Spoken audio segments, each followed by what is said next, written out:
Fellow Coopers Brewers, today I just wanted to make a quick video on reactivating the Coopers yeast from the Coopers commercial pale ales.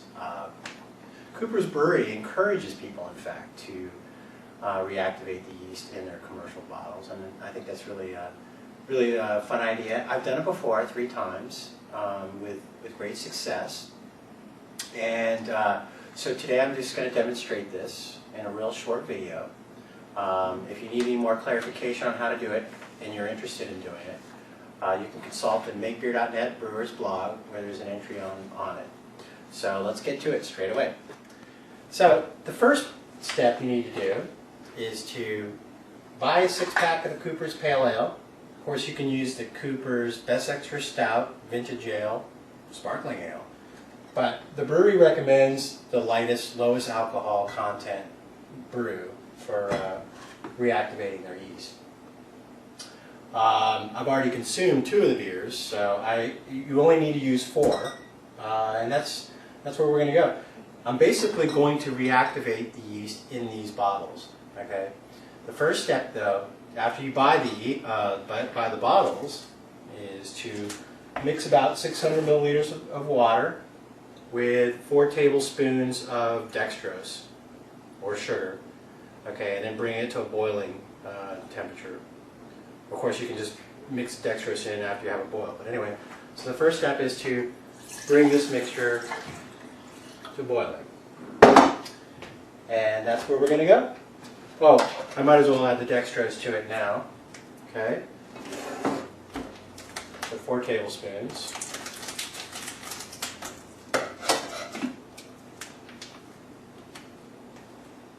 A lot of dextrose right here. 1, 2, 3, 4. And it's good to go. We'll get back to it. Then after this mixture is boiled, you need to bring it down to room temperature. You just put a plastic wrap back onto your Pyrex container and let it chill down to room temperature, which is approximately probably about 20 minutes. See you back later. So now, decanting the Coopers Pale Ale bottles. The first one goes to me. Alright. Decant very carefully so as to leave the yeast behind in the bottle. You leave about, what, 2 centimeters, I believe. Anyway, let me just decant. So,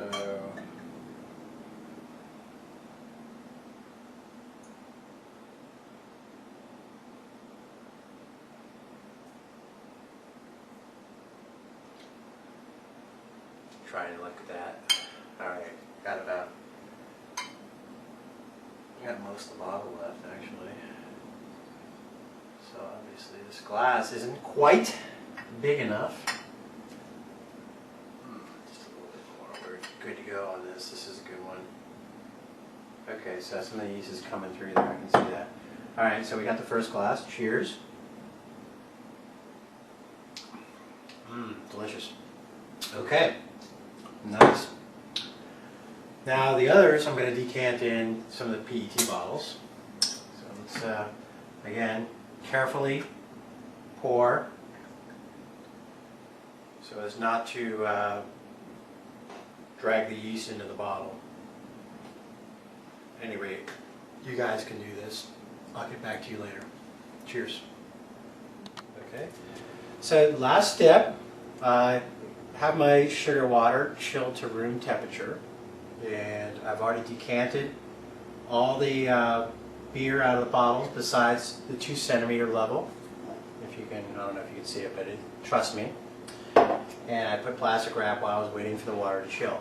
So now I'm simply going to equally put in the sugar water into each bottle equally, and then wrap it back up with the plastic wrap and shake the bottles to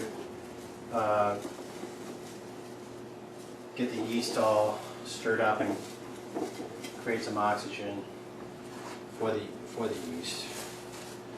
So here we are.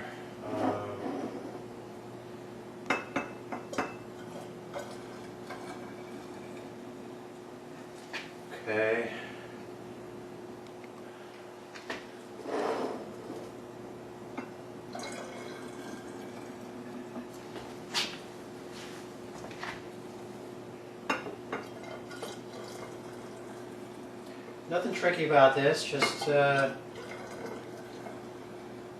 matter of pouring equally into each bottle, and we're good to go. So, and then once you're done with that, like I said, you just shake it up. I'm going to wrap some rubber bands around each bottle.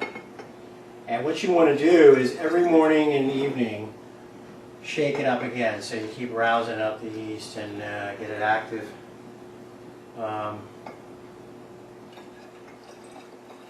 But again, if you're not clear, you can check the makebeer.net blog and search under Reactivating Cooper's commercial pale ale yeast.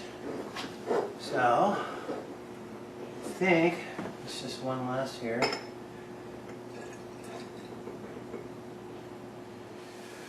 Alright, here.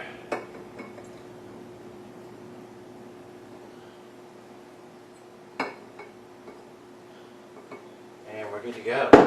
So simply put this on, rubber band, just to keep it just for fun.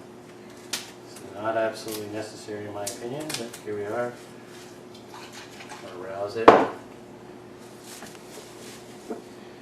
One more. I mean three more.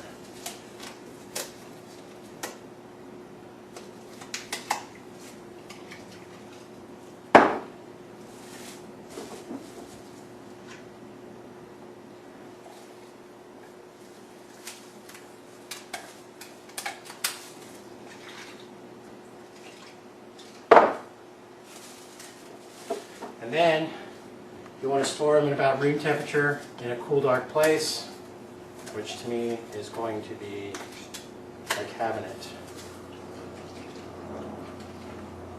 Right here.